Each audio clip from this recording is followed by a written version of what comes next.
Olá, boa tarde. Hoje é quarta-feira, 5 de outubro. O Senado Notícias está no ar. Durante a sessão plenária dessa terça, o presidente do Senado, Rodrigo Pacheco, parabenizou as senadoras Soraya Tronic, Simone Tebet e Mara Gabrilli por terem concorrido à presidência e vice-presidência da República. Pacheco também destacou a atuação da Justiça Eleitoral durante o pleito. Meus cumprimentos pela campanha eleitoral que fizeram, pelas propostas que apresentaram, pela firmeza com que se apresentaram para o povo brasileiro e, pelo menos a esta presidência, foi motivo de orgulho a participação de ambas nas eleições deste ano. Aos senadores que não renovaram seus mandatos, seja por opção de não terem disputado, ou seja pelo não êxito nas urnas, nossa especial saudação, naturalmente que no mandato que cumpriram e estão cumprindo, contribuíram muito para os seus respectivos estados e para o Brasil. Aos novos senadores que foram eleitos nessa eleição dos 2 de outubro, a nossa manifestação de parabéns, de congratulações, de muito boas-vindas ao Senado Federal na próxima legislatura. Também um registro especial de homenagens, de cumprimentos à Justiça Eleitoral brasileira, a não só o Tribunal Superior Eleitoral, através de seus ministros, mas também a todos os juízes eleitorais que compõem os 27 tribunais regionais eleitorais do Brasil, os servidores da Justiça Eleitoral, os muitos mesários que tiveram um papel muito importante também de assegurar o transcurso das eleições dentro da normalidade. Aliás, digno de nota, a normalidade das eleições, no dia das eleições, pacíficas, obviamente com bom comportamento de todo o eleitorado, seguramente uma afirmação de força da democracia e de civilidade da sociedade brasileira. Portanto, esse registro também à Justiça Eleitoral, nossas homenagens. E, igualmente, aos candidatos que foram para o segundo turno, que possam se desincumbir da melhor forma possível nessa segunda fase das eleições, nessas eleições de segundo turno, apresentando suas propostas, pregando a paz, pregando a civilidade, buscando o convencimento a partir das ideias. É o que esta presidência deseja a todos os candidatos de segundo turno nos estados e também aos 2 candidatos a presidente da República, o presidente Jair Bolsonaro e o ex-presidente Luiz Inácio Lula da Silva, que possam contribuir para a afirmação e para o êxito pleno da nossa democracia nas eleições de segundo turno no dia 30 de outubro. O vice-presidente da República, Hamilton Mourão, foi eleito senador pelo Rio Grande do Sul com quase 2.600.000 votos, ou 44% do total. Ele falou com exclusividade à TV Senado sobre a vitória nas urnas.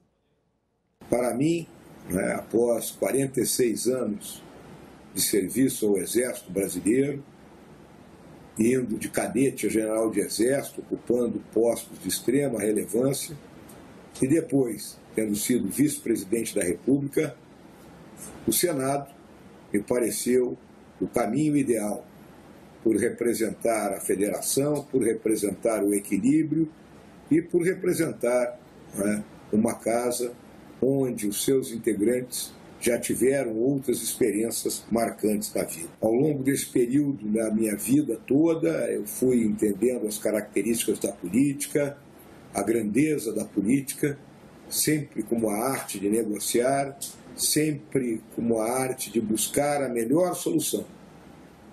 E, ao longo da nossa campanha, eu procurei sempre deixar claro que no momento que o país vive, nós precisamos de lideranças que sejam reformistas, porque uma das minhas visões é que temos que avançar nas reformas tributária, administrativa e outras fundamentais para retirarmos o nosso país dessa armadilha da renda média que estamos presos desde os anos 80 do século passado e, consequentemente, gerarmos mais emprego e renda para a nossa população. Tenho a expectativa de trabalhar junto, porque uma andorinha só não faz verão, construindo as maiorias necessárias para os avanços que o nosso país e, em particular, o meu estado, do Rio Grande do Sul, precisa. Assim, olho para frente com o máximo de entusiasmo, me sentindo quase como um tenente de novo, pelos desafios que teremos pela frente, os desafios que terão que ser enfrentados. Outros 5 senadores eleitos deram depoimentos ao Senado Notícias sobre o mandato que começa em 2023. O ex-presidente do Senado, reeleito pelo Amapá, Davi Alcolumbre, e os novos senadores Alan Rick, do Acre, Renan Filho, de Alagoas, Tereza Leitão, de Pernambuco e professora Dorinha, do Tocantins. A minha principal pauta, e eu sou muito conhecida na área da educação, fui relatora do Fundeb e tratei de matérias muito importantes nesta área. Mas isso sempre direcionou também o meu trabalho para a área da saúde, na área social e da segurança pública. São projetos importantes, financiamento, apoio no âmbito do meu estado, com recursos no combate à violência contra a mulher, à prostituição infantil, o fortalecimento da educação profissional e da formação. A pauta das mulheres sempre me acompanhou nas minhas eleições e nos meus 5 mandatos de deputada. Nós sabemos que a nossa presença ainda é muito inferior ao que significamos e representamos na sociedade, tanto nos espaços legislativos, onde se decide a vida do povo, onde se aprovam leis para melhorar a vida do povo, quanto em outras instâncias de poder e de decisões importantes para o nosso país. O Senado Federal tem uma agenda de desafios importantes à sua frente. Nós precisamos reunificar, pacificar o país, que hoje vive uma divisão extremamente prejudicial. Eu quero iniciar essa missão com foco no fortalecimento da democracia, da ciência, na defesa dos direitos dos brasileiros que precisam mais e estão sofrendo nesse momento com o aumento da fome, as dificuldades do mercado de trabalho. Precisamos melhorar esse ambiente de geração de emprego no país, precisamos avançar muito nessa política escolar do Brasil, política educacional do país, fortalecer o 5º eixo, a educação técnica profissionalizante. Precisamos trabalhar para que a revalidação dos diplomas médicos de brasileiros formados no exterior seja um avanço, porque sou presidente dessa frente parlamentar mista no Congresso e precisamos cada vez mais padronizar esse processo e fazê-lo mais transparente. Precisamos avançar na legislação ambiental. Há muitas reservas no Brasil que precisam ver seus limites revistos, ter seus limites revistos. Compromisso de fazer um novo mandato, um mandato focado na diminuição das desigualdades sociais, um olhar social para a saúde pública do Amapá, sem descuidar das outras áreas, mas tendo a certeza absoluta que nós precisamos fazer do Amapá o estado que todos merecemos. O processo de desenvolvimento econômico do Amapá começa agora. Mais uma missão: gerarmos emprego, gerarmos renda e melhorarmos o ambiente para a gente poder ter um estado mais justo, com menos desigualdade e com mais felicidade. E a gente conversa agora ao vivo com um dos 27 senadores eleitos no último domingo. É o senador Otto Alencar, que recebeu mais um mandato do povo da Bahia. Boa tarde, senador. Seja bem-vindo. Em primeiro lugar, parabéns pela sua votação de quase 60% dos votos do povo da Bahia. Eu que agradeço a você, André. Obrigado. Realmente nós fizemos uma campanha que o povo entendeu nossa mensagem, o nosso projeto de trabalho, de luta ao longo desses anos todos no Senado Federal, quando defendia o meio ambiente, defendia também toda a área de saúde, o Sistema Único de Saúde, na pandemia sobretudo, também o avanço nas telecomunicações, no marco regulatório das telecomunicações, internet, banda larga nas escolas, e agora à frente da Comissão de Assuntos Econômicos.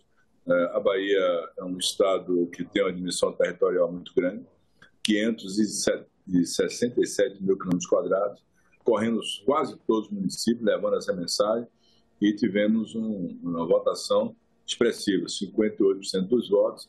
Em 2014 foi menos 55%, nós ampliamos a nossa votação, e eu quero agradecer ao povo da Bahia, capital, interior. Aqui na capital, eu tive 656 mil votos, uma votação muito grande para a capital, do estado da Bahia, e também no interior. Eu venci as eleições em 386 municípios, 417. Isso me dá uma responsabilidade muito grande, a missão é muito árdua de continuar no Senado Federal, sobretudo trabalhando com honra, com dignidade, com ética, com respeito, nunca se envolvendo em absolutamente nada que não esteja dentro da lei, da legalidade, daquilo que precisa um parlamentar para ter o respeito do seu Estado, como eu tenho aqui na Bahia. Senador Otto Alencar, o que os eleitores da Bahia e os cidadãos brasileiros podem esperar... Eu não estou ouvindo você bem, André. Não estou te ouvindo bem. Ok, eu vou repetir a pergunta. O que o povo da Bahia e o povo brasileiro podem esperar do seu mandato a partir de 2023? Olha, nós estamos vivendo um momento difícil, a vida nacional difícil, sobretudo com a inflação ainda em alta, com juros em alta, desemprego também, e pessoas que estão na informalidade. Quase 39 milhões de brasileiros na informalidade.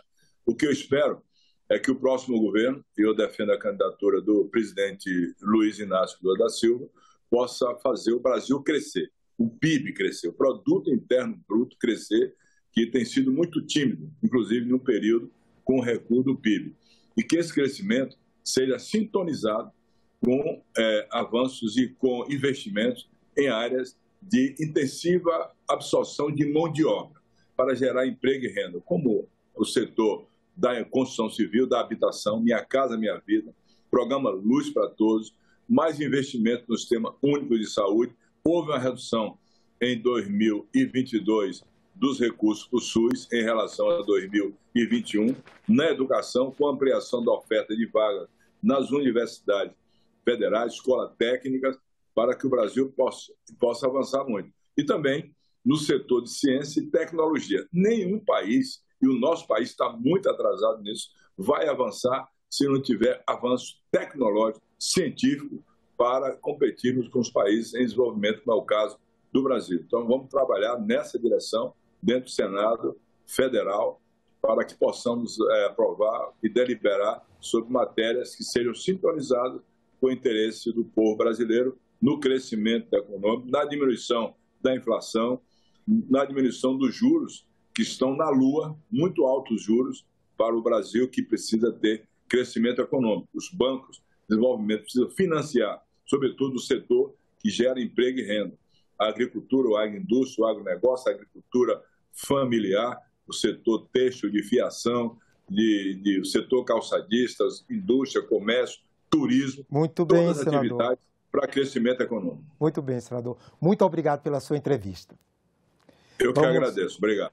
Obrigado. Vamos então conhecer um pouco mais de 5 desses 27 senadores eleitos. É o nosso terceiro quadro com perfis dos novos representantes dos estados no Congresso que vamos exibir durante esta semana. Wellington Fagundes continua a compor a bancada do Mato Grosso. Filiado ao Partido Liberal, tem 65 anos. Foi eleito com 63,54% dos votos. Formado em medicina veterinária, atualmente é senador. Já exerceu o cargo de deputado federal. Também foi secretário de Planejamento. O primeiro suplente é Mauro Carvalho, do União, e a segunda suplente, Rosana Martinelli, do PL. Tereza Cristina vai compor a bancada de Mato Grosso do Sul. Filiada ao Partido Progressista, tem 68 anos. Foi eleita com 60,85% dos votos. É formada em agronomia. Atualmente é deputada federal. Já exerceu os cargos de ministra da Agricultura, Pecuária e Abastecimento e secretária estadual de Produção. Também dirigiu a Federação de Agricultura e Pecuária do Estado. Terá como suplentes Tenente Portela, do Partido Liberal, e Paulo Salomão, do Partido Progressista.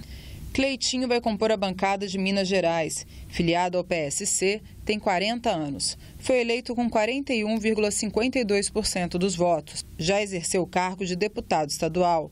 Terá como suplente Alex Diniz e Vander de Souza, ambos do PSC. Beto Faro vai compor a bancada do Pará. Filiado ao Partido dos Trabalhadores, tem 53 anos. Foi eleito com 42,55% dos votos.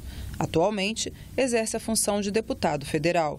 Josenir, do Partido dos Trabalhadores, será o primeiro suplente. Leni Campelo, do PCdoB, a segunda suplente. Efraim Filho vai compor a bancada da Paraíba. Filiado à União, tem 43 anos. Foi eleito com 30,82% dos votos. Formado em Direito, está no 4º mandato de deputado federal. Terá como suplentes André Amaral, do PROS, e Eric Marinho, do União. Hoje os senadores têm reunião marcada em plenário a partir das 4 horas. Devem ser votados 15 acordos internacionais e um financiamento internacional. O primeiro acordo é de cooperação técnica com a Etiópia. O segundo acordo a ser votado também é de cooperação técnica, mas com a Indonésia. Outro acordo na pauta, ainda de cooperação técnica, é com a Jordânia. Também pode ser votado um acordo de cooperação e facilitação de investimentos com o Suriname. E ainda um acordo com a República do Benin sobre serviços aéreos. Outro acordo na pauta é com o Chile sobre cooperação em matéria de defesa. Os senadores podem votar também um outro acordo sobre serviços aéreos, este com a Guiana. Pode ser votado ainda o texto da emenda de banimento à Convenção de Basileia sobre o controle de movimentos transfronteiriços de resíduos perigosos e seu depósito. E também o acordo com o Paraguai sobre localidades fronteiriças vinculadas. Outro item é sobre a convenção relativa à transferência de pessoas condenadas. Em seguida, pode ser votado acordo de cooperação técnica com Uganda e um acordo de cooperação em matéria de defesa com o Líbano. Há também um tratado de extradição de pessoas com o Cazaquistão. Outro acordo é com o Luxemburgo sobre serviços aéreos. Os senadores podem votar também um acordo de cooperação em ciência e tecnologia com Israel. E o último item da pauta prevê crédito externo de até 80 milhões de dólares, firmado entre o município de Juazeiro do Norte, no Ceará, e a Corporação Andina de Fomento. O plenário do Senado aprovou nesta terça-feira um projeto que abre a possibilidade de viabilizar o pagamento do Piso Nacional da Enfermagem. Todos os partidos orientaram um voto favorável à proposta. O piso salarial dos enfermeiros foi aprovado pelo Congresso e sancionado em agosto. Mas o Supremo Tribunal Federal suspendeu a aplicação da lei por 60 dias, até que os governos definam qual será o impacto financeiro da medida. Senadores apresentaram projetos para viabilizar o pagamento do piso. Nesta terça-feira, aprovaram a permissão para estados e municípios pagarem os enfermeiros com recursos antes destinados ao combate à Covid-19. São cerca de 23 bilhões de reais que restaram nas contas dos fundos de saúde de estados, municípios e Distrito Federal no fim de 2020. Esse valor pode complementar e fazer justiça, deputada Carmen, aos enfermeiros e enfermeiras de todo o Brasil, que é mais de 1 milhão de profissionais e auxiliares de enfermagem que hoje precisam desse recurso. Estamos tomando uma primeira medida que não traz nenhum impacto fiscal, são recursos que já estão nos estados, já estão nos municípios e nós vamos apenas permitir com essa medida que nós estamos tomando hoje aqui no Senado Federal, que esses recursos possam ter outra destinação diferente da que foram transferidas pelo governo federal aos estados e os municípios, para que os entes subnacionais, estados e municípios, possam ter um reforço de caixa para fazer face, neste primeiro momento, a esse aumento de despesa que nós reconhecemos. E estamos colocando, senhor presidente, senhoras e senhores senadores, o prazo para até 31 de dezembro de 2023. Então, nós sabemos que isso aqui não atende aos hospitais privados, não atende aos filantrópicos e às santas casas. Embora haja um argumento de que os municípios e os estados, tendo mais recursos, eles possam fazer face às despesas das santas casas que têm convênios com os estados e com os municípios. Nós queremos ver a lei cumprida. Essa suspensão temporária por ordem judicial do Supremo Tribunal Federal é tão somente para que busquemos a solução da fonte de custeio, que é exatamente o que fazemos aqui hoje. Um dos itens que sustentam essa solução é justamente esse PLP 44, de autoria do senador Luiz Carlos Reins, relatado pelo senador Marcelo Castro, que toca sobretudo aos municípios. A Confederação Nacional dos Municípios pede muito por esse projeto, diversos prefeitos Brasil afora também pedem, sem prejuízo de outras medidas que serão tomadas, inclusive nesta semana, com um projeto de lei relativamente à repatriação de recursos internacionais estrangeiros que podem gerar receita substancial e passível de constituir a fonte de custeio imediata para a fixação do piso nacional da enfermagem. Outra proposta aprovada pelos senadores foi a medida provisória que estende o prazo para que servidores públicos possam aderir à Fundação de Previdência Complementar do Servidor Público Federal, a FUNPRESP. A proposta estende até 30 de novembro o prazo de migração dos servidores públicos federais para o regime de previdência complementar, a FUNPRESP, Fundação de Previdência do Servidor Público. A medida provisória foi aprovada pela Câmara dos Deputados em agosto e perderia a validade nesta quarta-feira, 5 de outubro. Mais de 18 mil servidores já migraram de regime nas oportunidades anteriores, de acordo com o Ministério da Economia. A estimativa do governo era de que, nesta nova oportunidade, cerca de 292 mil servidores poderiam optar pela Previdência Complementar. Até a presente data, transcorrida a metade do prazo previsto na atual janela, só houve a efetiva migração de cerca de 1.100 servidores, o que corresponde a 0,37%, Brasil, dos servidores elegíveis. Ademais, nem todos aqueles que migram de regime aderem aos planos de previdência oferecidos pela FUNPRESP. Até o momento, cerca de 70% dos servidores migrados tornaram-se participantes ativos normais da FUNPRESP e, portanto, somente esses trazem impacto na despesa primária da União, na qualidade de patrocinador dos planos das entidades fechadas de previdência complementar. A adesão ao regime complementar é irrevogável, ou seja, o servidor não poderá mais voltar ao regime anterior. Para quem decidir migrar até novembro, o cálculo do benefício vai considerar 80% das maiores contribuições realizadas. A partir de 1º de dezembro, a fórmula vai usar 100% dos recolhimentos registrados em todo o período de contribuição. O texto também transforma a FUNPRESP em personalidade jurídica de direito privado. Uma das consequências dessa mudança é o fim do limite de remuneração dos dirigentes da fundação. A retirada da natureza pública vai significar é que poderão ser ofertados ou autoestabelecidos super salários de diretores e gerentes da fundação, que poderão agora chegar a R$ 82 mil por mês, em inobservância ao teto remuneratório da administração pública, porque não farão mais parte da administração pública. Então ficarão liberados, não tem mais teto. Conselheiros e dirigentes obrigatoriamente precisam ser participantes da FUNPRESP. Favorece na gestão competitiva, profissional, técnica e meritocrática, pois atrai servidores participantes da FUNPRESP com currículos robustos para contribuir com o quadro gestor das entidades. Rígido processo seletivo para a contratação de dirigentes e gestores entre os participantes, entre eles mesmos. Governança exercida por conselho deliberativo, composto obrigatoriamente por participantes eleitos e indicados. FUNPRESP sem finalidade lucrativa e financiadas com recursos dos participantes por meio de pagamento de taxas decrescentes e competitivas com as contribuições, com autonomia administrativa, financeira e gerencial da União. A Comissão de Transparência, Fiscalização e Controle aprovou nesta terça-feira um requerimento para ouvir o presidente do INSS. O objetivo é ter explicações sobre a fila de espera para a concessão de benefícios. O colegiado também aprovou outros pedidos.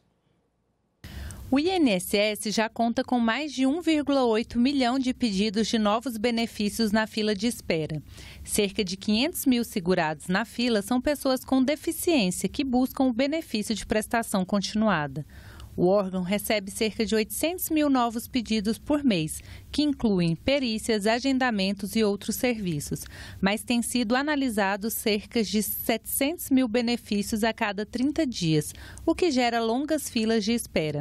A comissão pretende ouvir o presidente do Instituto, Guilherme Serrano, sobre o assunto. É um requerimento de extrema importância, importante, já que é inaceitável o que está ocorrendo no INSS nos dias de hoje. Um desrespeito principalmente com uma população idosa que não merece isso. Outro requerimento aprovado prevê a realização de audiência pública para tratar do julgamento das supostas irregularidades com viagens e diárias de membros da Força Tarefa da Lava Jato.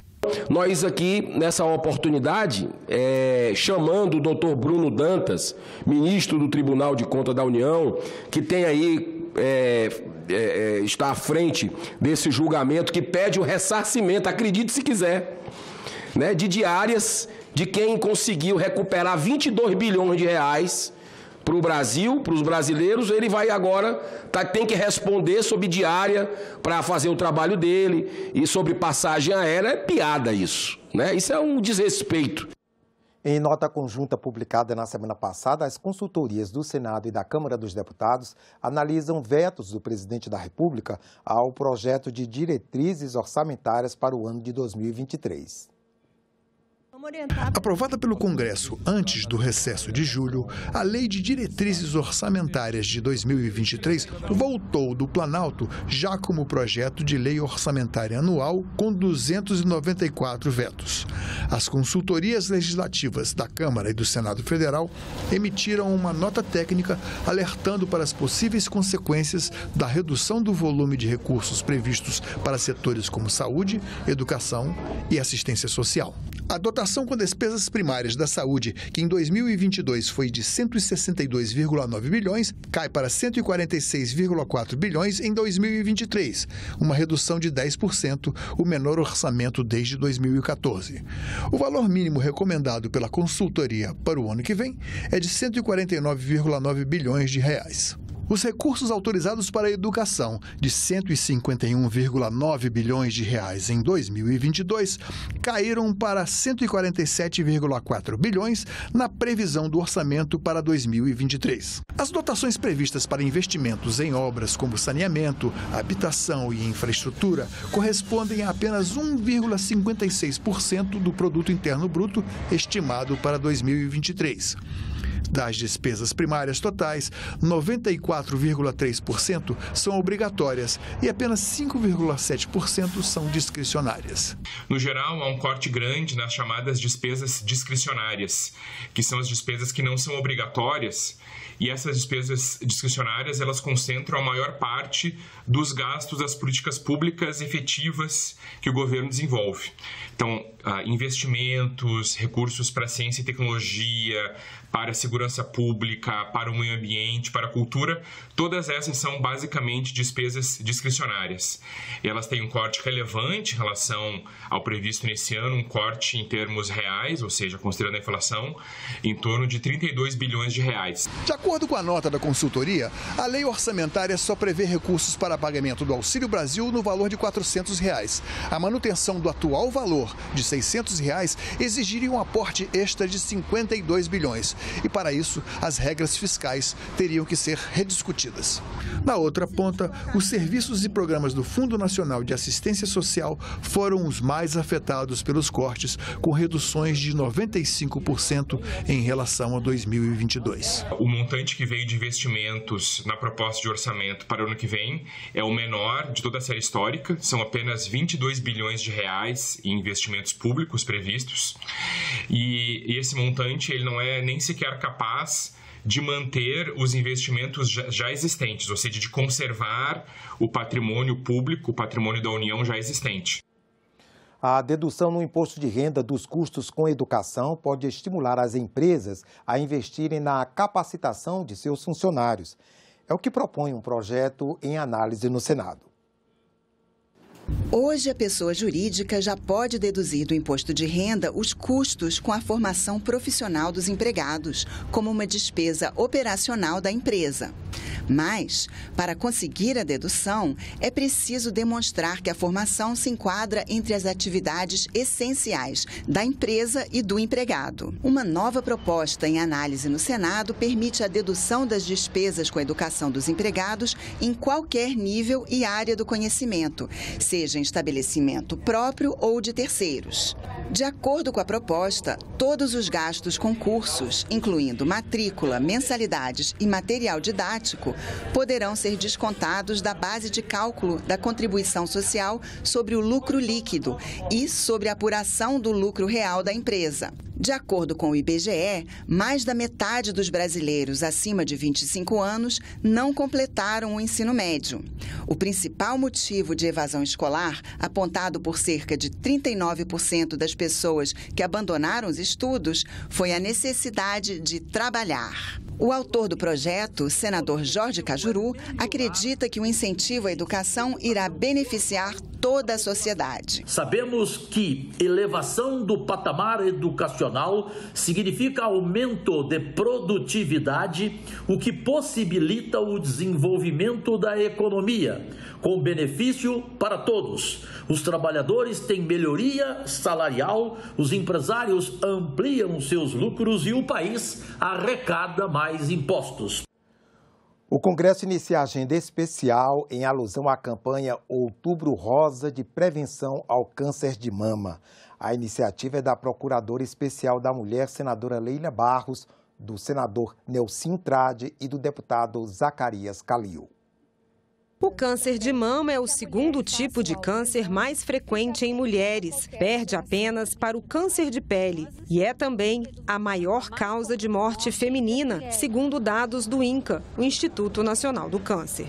Desde 2008, todos os anos, no mês de outubro, o Congresso Nacional ilumina de rosa as suas cúpulas para lembrar a importância da prevenção e do diagnóstico precoce como forma de aumentar as chances de cura do câncer de mama. Câmara e Senado também prepararam uma extensa programação de atividades durante esse mês de outubro. Entre os dias 3 e 7 de outubro, trabalhadoras terceirizadas do Senado acima de 50 anos e que não fizeram exames de mamografia nos últimos 12 meses poderão realizar exames de mamografia na carreta do SESC-DF, localizada no estacionamento do Senado. No dia 5, a partir das 7 horas da noite, serão projetadas imagens no prédio do Congresso Nacional de fotografias de mulheres mastectomizadas, de dados estatísticos sobre o câncer de mama e frases de conscientização sobre a doença. No dia 10, será inaugurada, a partir das 2 da tarde, a exposição Recomeçar, Amor, I Love You. Ainda no dia 10, às 5h30 da tarde, acontece o lançamento da campanha Outubro Rosa na luta contra o câncer de mama no Salão Nobre da Câmara dos Deputados. No dia 11, a partir das 9h30 da manhã, a Câmara dos Deputados fará o seminário Desafios e Possibilidades para o Câncer de Mama no Brasil. De 18 a 20 de outubro, cortes de cabelo serão realizados por salões parceiros do Senado gratuitamente. E esse ano, o agendamento pode ser feito pelo site corte-solidario.glideapp.io. No dia 19, a partir das 9h30 da manhã, também na Câmara dos Deputados, acontece o debate A Saúde da Mulher e o Câncer de Mama pós-pandemia, além do lançamento da cartilha Saúde da Mulher. E durante todo o mês, a Liga do Bem, que é um grupo de voluntários composto por servidores e colaboradores do Senado, receberá doações de bandanas, turbantes, tiaras, bonés, lenços para mulheres e crianças com câncer, que serão entregues para a Rede Feminina de Combate ao Câncer e o Hospital da Criança de Brasília. Ficamos por aqui. Você pode rever as reportagens desta edição na nossa página na internet, senado.leg.br/TV. Obrigado pela companhia e até a próxima.